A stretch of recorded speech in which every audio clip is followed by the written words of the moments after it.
ગીર સોમનાથમાં ભારે વરસાદની આગાહી કરવામાં આવી છે। વરસાદની સ્થિતિને પહોંચી વળવા એનડીઆરએફની ટીમ તૈનાત કરવામાં આવી છે। હવામાન વિભાગ દ્વારા રાજ્યમાં અતિ ભારે વરસાદની આગાહી કરવામાં આવી છે। એનડીઆરએફની ટીમ 28 જવાનો સાથે કોઈપણ પ્રકારની સ્થિતિને પહોંચી વળવા માટે સજ્જ છે।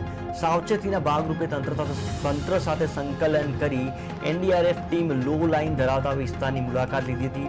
વરસાદની સ્થિતિને જોતા તમામ વિભાગ અને તાલુકા કક્ષાના અધિકારીઓ તેમજ કર્મચારીઓને अलर्ट કરવામાં આવ્યા છે। आईएमडी की चेतावनी के अनुसार कि 30 तारीख तक हमारे गुजरात राज्य में अत्यधिक भारी बारिश हो सकती है, उसी के मद्देनज़र रखते हुए हमारी टीम यहाँ पर पहले से ही तैनात कर दी गई है। हमारी टीम के पास बाढ़ राहत के सभी उपकरण मौजूद है और कोई भी बाढ़ जैसी स्थिति पैदा होने पर हम तुरंत जाकर लोगों की जान और माल की हिफाजत